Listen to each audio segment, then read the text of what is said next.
you think was working for you? Yeah, it definitely felt good.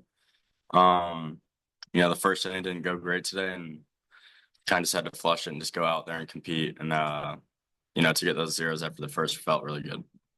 Seemed like you threw the curveball a lot, maybe the slower breaking pitch. How important is that just in your arsenal to have that get me over curveball and be able to control it like that, like you did today? Yeah, it's important. I think lately they've kind of just been attacking heater, and it's been working out. So the ability to have multiple different pitches, that the slow breaker and then the harder one, I think will keep hitters off balance.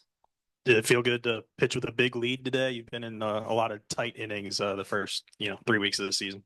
Yeah, it was fun to watch. The offense has been doing great all year, and excited to see what they do tomorrow. Brent, these kind of look like your junior college stats last year today. I mean, what happened today offensively that Nothing. I just sort of like simplified my approach and sort of just tried working the middle, not trying to pull off or anything like that. I feel like last week, that was sort of my approach, just pull off everything because the wind was blowing out and everything. But I mean, today it was just more work up the middle and I'll naturally pull it. Is there an advantage to hitting behind Cahillo? Because this is a few games in a row where that guy, and you've been that guy twice, has had some pretty good numbers. I mean, yeah. I mean, look at Cahillo's numbers. I don't think any pitching staff wants to pitch against him right now. And I mean, if he gets on base, I mean, I'm coming up, and I mean, everyone's seen what I can do, and I mean, if Cahillo can't do it, I can do it. So, and if Cahillo gets out, it's a sigh of relief for them. But then they realize I'm up. I'm like, damn. Portland's pitcher, he hadn't been hit like this probably ever. What was it that you saw from him I mean, was there something in particular that you guys were looking for and saw from him? Yeah. So, I mean, during our hitting meeting this morning, I realized that he favored his slider changeup. So, especially slider early in counts. So that's what I was sitting basically every at bat. Brent, how much does it help from like you're hitting well, Cahillo, Vahiva, Logan, even like, how much does it help in terms of like the pitches you see and everything when you got all those guys that are hitting like y'all are? I mean, I feel like it just makes the pitchers doubt themselves and just make more mistakes, and that just allows us to get better swings off and everything, and better pitches and early counts and everything. And Gabe, Dave was telling us earlier this week that they went back and watched video, and it was like 70% of your pitches were in like the same kind of location, something you're going to work on.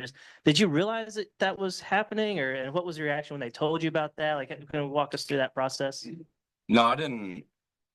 I didn't know it was happening. But like at the end of the day, I don't think that was the sole reason why I had that outing. But it was something to definitely, work on. I think I moved the ball around the plate a little better today, and going forward, I just have to mix sides a little better. You mentioned after the first inning today, kind of have to flush it. Do you have a conversation with Coach Hobbs or anything after that inning, or is it just they let you sit on the bench and handle it yourself? Kind of what was that like? He just asked if I felt all right, and I felt good. I don't think he really had anything to say to me because, it was just the first inning. So, there was a lot of innings going forward, and so I kind of sat there, talked to Ryder a little bit, and had a game plan going forward. Brent, scale of 1 to 10, how difficult the play Vahiva made, the Willie Mays catch. I mean, can you kind of put into words just what makes that a tough play? I mean, it's tough. You're running backwards on a ball that's flying out. If I had to give it on a scale, probably 9, maybe even 10. I mean, you got your back turned, running full speed. You're not even seeing the ball half the time. It's sort of just a flash and see if you can get it. I mean, yeah, I'd say a 10. He's done that twice this year because he did that against Washington State in that opener. Is it something you've seen from him in practice, or is it just a matter of him making a play when he's got to make one? I think it's just him making a play when he needs to. And I mean, his ability fielding is just amazing to watch and everything. I guess, Gabe, how much does your familiarity with Ryder not only help kind of in between innings, but also maybe in between starts? Yeah. Obviously I've thrown to him a lot before coming to Arkansas. And so I think he kind of knows me really well as a pitcher. And, he kind of, when I'm not throwing well, he knows why usually, and he'll be able to just give me some pointers throughout the outing. But yeah, I mean, he's a great leader back there. Brent, do you guys take pride in getting a team off the field in 7 innings? I mean, you've done it quite a bit. I mean, yeah, like less pitches used, less stress on the bodies for the hitters and everything like that. Allows Ryder to recover better from having to catch every game. I mean, it also gives the fans a show as well. BetOnline is the world's most trusted betting platform and your number one source for online betting in 2025. Whether you're a seasoned fan or a first-time bettor, BetOnline is your ultimate game day companion. With the largest selection of odds on everything from NBA and college basketball to the NHL and UFC, BetOnline continues to be your number one sports betting source. From every three-pointer to hat trick, BetOnline has you covered with odds, stats, and more for every game, every play, and every win. BetOnline, the game starts here.